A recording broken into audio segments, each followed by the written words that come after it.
que el policía ha muerto a raíz del disparo que recibe con un fusil de arriba hacia abajo, de atrás para adelante y de larga distancia. Entonces, eso lo que plantea es una duda enorme. Entonces, si no fueron los etnocaceristas, ¿quién fue? ¿Quién fue? La gente distingue a un grupo de francotiradores que estaban en el Cerro Huayhuaca, los rodean y los capturan y los llevan a la comisaría. Y hay imágenes de esto. De arriba para abajo, arriba estaban los francotiradores, de atrás para adelante los francotiradores estaban atrás. Ni tocaron los chalecos antibalas, una tremenda precisión, pero si tenían miras telescópicas. Entonces, en ese momento la sospecha se vuelve o se debió volver sobre los francotiradores. Nunca se hizo una investigación sobre esto.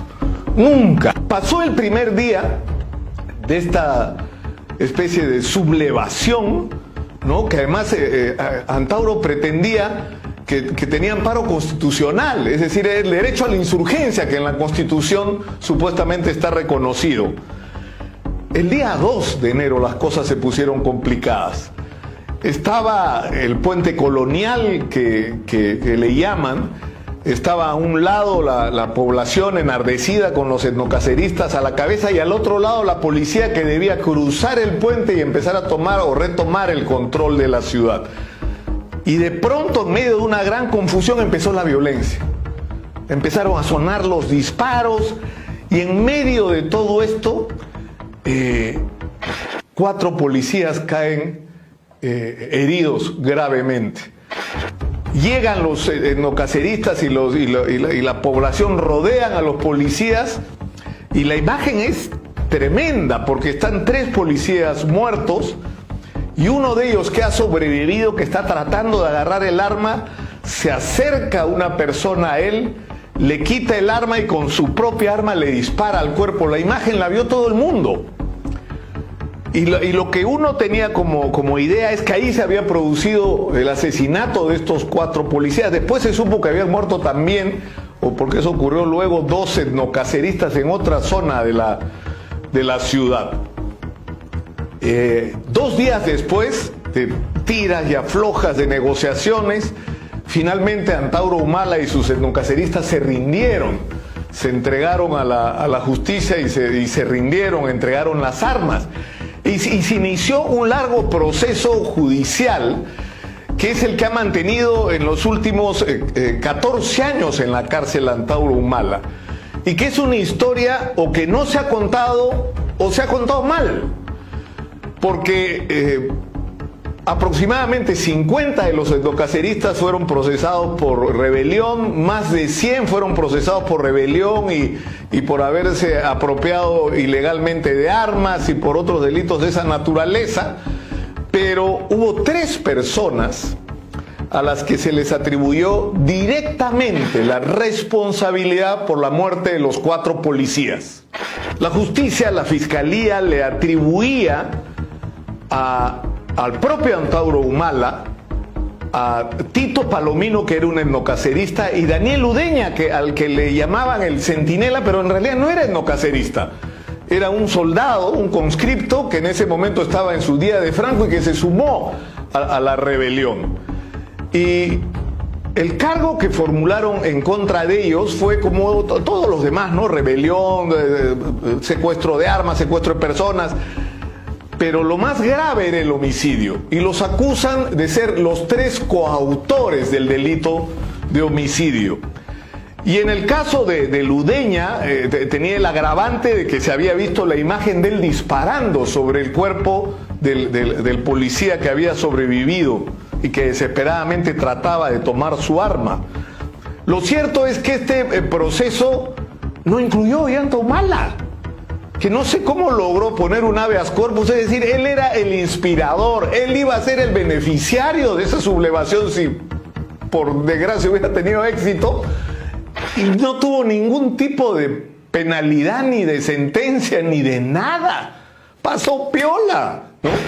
Pero en fin, el proceso pasó por una primera instancia.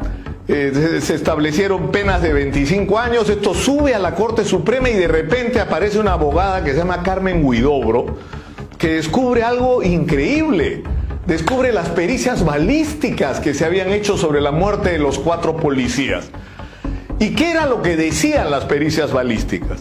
Que estos 4 policías, que tenían además chalecos antibalas, habían fallecido por disparos que habían sido hechos de arriba hacia abajo, de atrás para adelante, es decir, por la espalda, con armas de largo alcance y desde larga distancia. Es decir, que habían muerto por tiros de fusil. Y además llamaba la atención un hecho, de que estos policías tenían chaleco antibalas, o sea que los disparos habían sido realizados con tal precisión que habían atravesado el cuerpo de los policías sin tocar los chalecos antibalas. Y esto planteaba un problema muy serio. El primero era que los caceristas estaban al frente en el puente Colonial. Es decir, estaban frente a los policías. Entonces, ¿cómo es posible que los policías hubieran sido muertos por los endocaceristas si estaban delante y no detrás? Y si estaban a la misma altura y no arriba.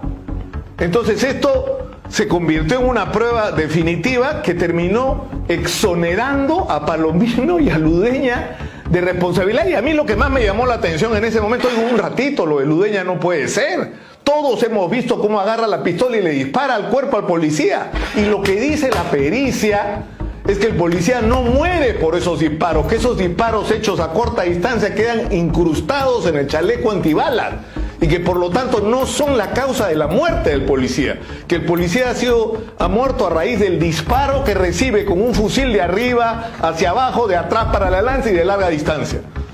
Entonces eso lo que plantea es una duda enorme. Entonces, si no fueron los etnocaceristas, ¿quién fue? ¿Quién fue? Y ahí cobró importancia otro hecho que sucedió el día 2 de enero, porque esta rebelión, acuérdense, había terminado el 4.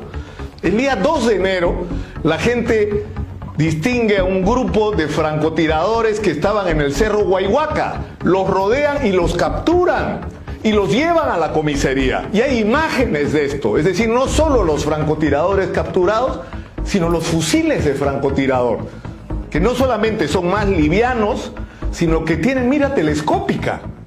Es decir, el fusil de un combatiente, de un soldado, no tiene mira telescópica. La mira telescópica es para los francotiradores. Entonces ahí uno empieza a rebobinar y dice, sí, pues, de arriba para abajo, arriba estaban los francotiradores, de atrás para adelante los francotiradores estaban atrás. Ni tocaron los chalecos antibalas, una tremenda precisión, pero si tenían miras telescópicas.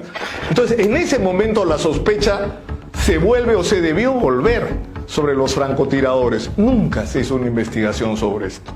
Nunca. La justicia, la Corte Suprema concluyó que ni Palomino ni Ludeña, que estaban frente a los policías, tenían responsabilidad sobre sus muertes, pero nunca se determinó quiénes eran responsables de las muertes de estos 4 policías. Pero lo más grave no fue eso, lo más grave es que Antauro Humala continuó con la sentencia de coautor. Es decir, eran 3 coautores de 4 asesinatos, sacan a 2 y queda Antauro Humala como único sentenciado como coautor de estos homicidios, pese a que ni siquiera estaba en el lugar donde ocurrieron los hechos. Y esta es una historia increíble porque no solo nos remite a que acá hay una investigación pendiente sobre la causa real de la muerte y los autores reales de la muerte de estos policías. Hay quienes le han atribuido, el propio Antauro Humala de alguna manera lo ha hecho, a Otto Gibovich, general del ejército, que era el responsable de las fuerzas especiales donde estaban los francotiradores. Pero en todo caso, esa es una investigación pendiente.